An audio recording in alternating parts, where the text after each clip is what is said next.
Hello everyone.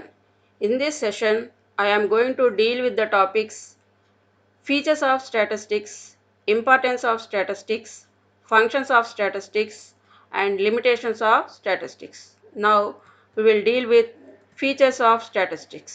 Gananka Shastra Lakshanalu. Number 1. Aggregate of facts. Group of numbers are considered as statistics. Single number cannot be statistics because single number cannot be comparable.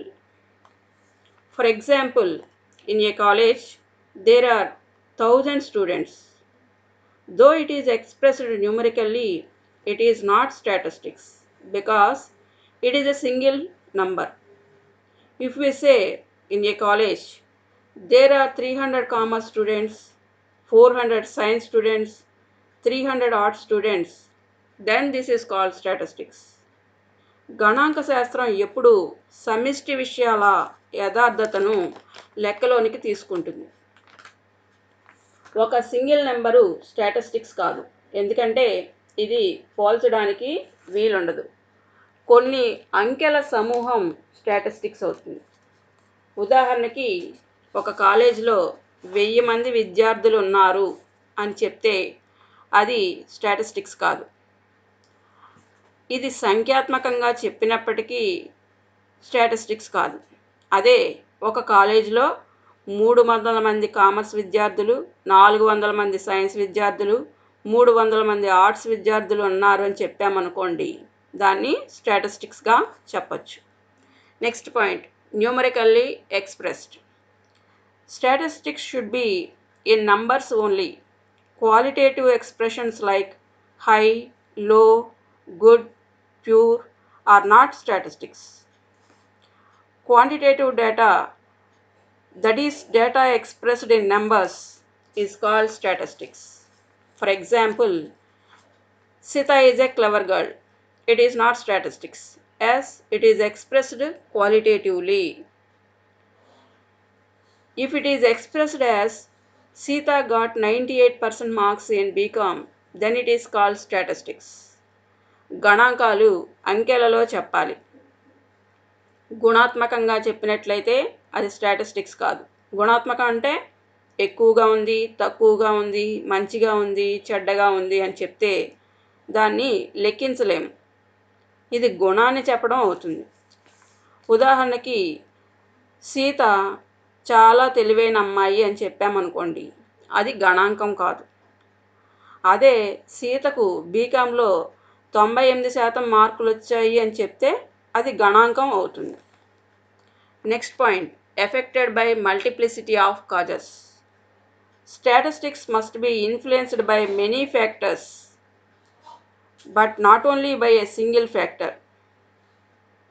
If we say the prices of cement increased, this is due to many reasons. For example, increase in demand, decrease in supply, or scarcity, competition, etc. గణాంకాలు అనేక కారణాలతో ప్రభావితం కావాలి. ఉదాహరణకి cement ధరలు పెరిగాయి అని చెప్పామనుకోండి, ఆ పెరుగుదల అనేక కారణాల వల్ల కావచ్చు. ఉదాహరణకి డిమాండ్ పెరగడం, సప్లై తగ్గడం, లేదా పోటీ, ముడిసరుకు కొరత, ఇలా అనేక కారణాల వల్ల అవ్వచ్చు. Next point, reasonable accuracy. Data can be collected either by enumeration or by estimation. If the data collected by enumeration, each and every item is taken into consideration. If the scope of enquiry is wide, it is very difficult to collect the data through enumeration. In such a case, estimation is the only way to collect the data. For example, it is difficult to enumerate to count the number of people attended for a meeting. In such a case, attendance is estimated. గణాంకాలు సాధ్యమైనంత వరకు యథార్థతను అనుసరించే లెక్కించాలి. అయితే దత్తాంశ సేకరణ లెక్కింపు ద్వారా కానీ అంచనా ద్వారా కానీ చేయొచ్చు. దత్తాంశ సేకరణ లెక్కింపు ద్వారా జరిగితే అది యథార్థంగా ఉంటుంది. అయితే గణాంక విచారణ పరిధి ఎక్కువగా ఉందనుకోండి, అప్పుడు లెక్కింపు పద్ధతి సాధ్యం కాదు. అప్పుడు అంచనా వేయడమే మార్గం అవుతుంది. ఉదాహరణకి ఒక మీటింగ్కి హాజరైన వారి సంఖ్యను లెక్కింపు పద్ధతి ద్వారా సేకరించడం చాలా కష్టం. ఎందుకంటే మీటింగ్కి చాలామంది అటెండ్ అవుతారు. మరి వాళ్ళందరినీ మనం లెక్కించాలంటే కుదరదు. అప్పుడు ఏం చేయాలి? వ్యక్తుల హాజరుని అంచనా వేసుకోవడమే అప్పుడు సులభం అవుతుంది. Next point, placed in relation to each other. Statistics should be collected for related items only. Then only it is possible to compare. గణాంకాలు ఒకదానితో ఇంకొకటి సంబంధం కలిగి ఉండాలి. అంటే ఒకే రకమైన అంశాలకు సంబంధించిన సమాచారాన్ని సేకరించాలి. అప్పుడే అది పోల్చడానికి వీలవుతుంది. ఉదాహరణ, సేకరించాల్సిన సమాచారం వ్యక్తుల బరువు అయితే మనం వ్యక్తుల బరువునే సేకరించాలి. అంతేగాని వ్యక్తుల బరువు, గుర్రాల బరువు, ఏనుగుల బరువు ఇలాంటివన్నీ కలిపేసి సేకరించామనుకోండి, ఇది పోల్చడానికి సాధ్యం కాదు. Next point, predetermined purpose. Statistics should be collected for a specific and predetermined purpose. Then only we can collect the required information. Example, if we want to collect statistics relating to agriculture production, we must decide beforehand only the region, commodity, period of study, etc.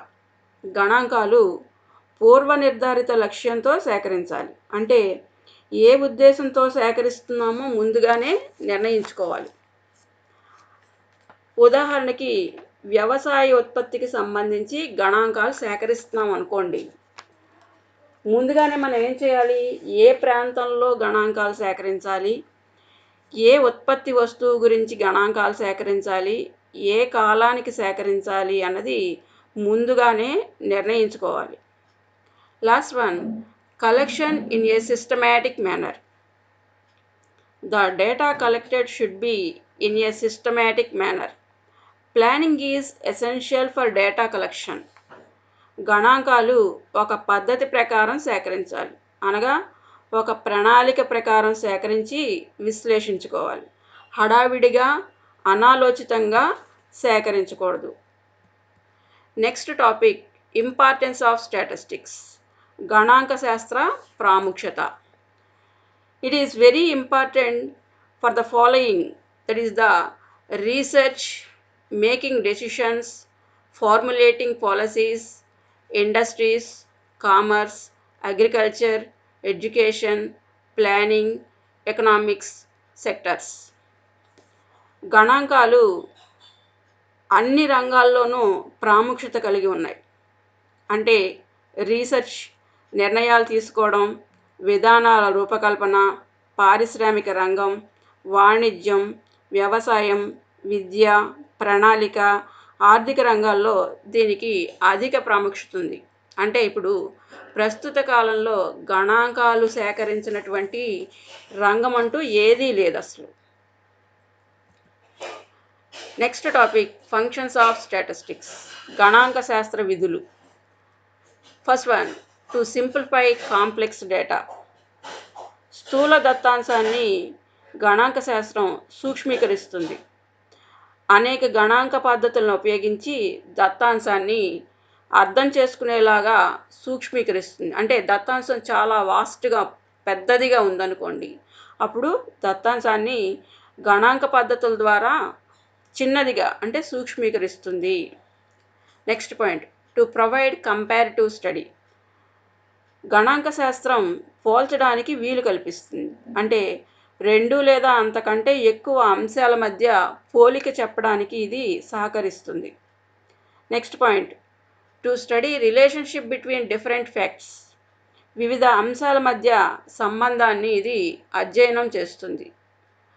Next point, to formulate policies. ఇది ప్రభుత్వానికి విధానాల రూపకల్పనలో వీలు కల్పిస్తుంది. Next point, to forecast. అంచనా వేయడానికి గణాంక శాస్త్రం తోడ్పడుతుంది. ఉదాహరణకి గణాంక పద్ధతులు ఉపయోగించి భవిష్యత్తులో ఉత్పత్తులు, ఎగుమతులు, దిగుమతులు మొదలైనవన్నీ కూడా మనం అంచనా వేసుకోవచ్చు. Last one, to provide numerical measurements. సంఖ్యాత్మకమైన కొలతలు ఇస్తుంది. అంటే ఎలాగంటే ఫర్ ఎగ్జాంపుల్ మనం ఇండియాలో అగ్రికల్చర్ ప్రొడక్షన్ ఎక్కువగా ఉంది అని చెప్పామనుకోండి, దానికి అర్థవంతంగా ఉండదు. అలా కాకుండా మనం కొన్ని సంవత్సరాల ఉత్పత్తుల్ని అంకెల రూపంలో చెప్పామనుకోండి, అప్పుడేమవుతుంది, సాధారణ వ్యక్తులు కూడా దాన్ని ఈజీగా అర్థం చేసుకోగలుగుతారు. సో గణాంకాలు అంకెల రూపంలో కొలతలు ఇస్తుంది. సంఖ్యాత్మకమైన కొలతలంటే అంకెల రూపంలో వివరాలని అందజేస్తుంది. Next topic, limitations of statistics. గణాంక శాస్త్ర పరిమితులు. First one, study of numerical facts only. గణాంక శాస్త్రం పరిమాణాత్మక అంశాలు మాత్రమే అధ్యయనం చేస్తుంది. గుణాత్మక విషయాలు ఇక్కడ లెక్కలోకి తీసుకోదు. ఆల్రెడీ మనం చెప్పుకున్నాం, ఇక్కడ నంబర్స్ని మాత్రమే లెక్కలోకి తీసుకుంటారు, ఇక్కడ గుణాలని లెక్కలోకి తీసుకోరు అని చెప్పుకున్నాం. కాబట్టి ఇక్కడ మనం ఓన్లీ నంబర్ వైజ్ ఇచ్చినటువంటి డేటానే ఇది స్టడీ చేస్తుంది. Next one, does not study individuals. వ్యక్తిగత విషయాలని మాత్రం ఇది వివరించదు. అంటే ఒక్క ఫిగర్ తీసుకుంటే దాని గురించి ఇది ఏమీ లెక్కలోకి తీసుకోదు. మనం ఇంతకుముందు ఇది ఆల్రెడీ డిస్కస్ చేసాం.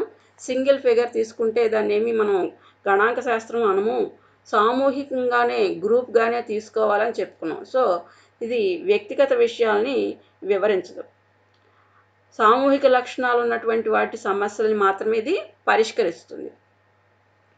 Next one, can be used only by experts. నిపుణులు మాత్రమే ఈ శాస్త్రాన్ని ఉపయోగించగలరు, ఎందుకంటే సామాన్య వ్యక్తులు ఉపయోగించలేరు. కారణం, దీంట్లో అనేక రకాలైనటువంటి సూత్రాలు ఉపయోగించాలి, చాలా స్టాటిస్టిక్స్ పద్ధతుల ద్వారానే చేయాల్సి ఉంటుంది లెక్క అంతా కూడా. అందుకోసం సాధారణ వ్యక్తులు దీన్ని ఉపయోగించలేరు. Next one, homogeneity of data. సజాతీయత ఉన్న లక్షణాలు ఉన్నటువంటి దత్తాంశాన్ని మాత్రమే ఇక్కడ లెక్కలోకి తీసుకోవాలి. అంటే ఇప్పుడు మనం ఇందాక ఆల్రెడీ చెప్పుకున్నాం, ఒక గ్రూపుకు సంబంధించిన ఇన్ఫర్మేషన్ తీసుకుంటే ఆ ఇన్ఫర్మేషన్ అంతా ఒకేలా ఉండాలి. ఉదాహరణకి మార్కులు తీసుకున్నాం అనుకోండి, విద్యార్థుల మార్కులే తీసుకోవాలి. ఆదాయాలు తీసుకున్నాం అనుకోండి, ఆదాయాలే తీసుకోవాలి. అంతేగాని ఆదాయాలు గ్రూపులు కలిపేసేసి మనం తీసుకోకూడదు. అప్పుడు మనం గణాంక శాస్త్రం అనిపించుకోదని ఆల్రెడీ చెప్పుకున్నాం. కాబట్టి సజాతీయత లక్షణాలు ఉన్నటువంటి దత్తాంశాన్నే లెక్కలోకి తీసుకోవాలి. Last one, results are true only on average. సగటు విషయంలో మాత్రమే ఫలితాలు సక్రమంగా ఉంటాయని చెప్పచ్చు. సమ్మరీ.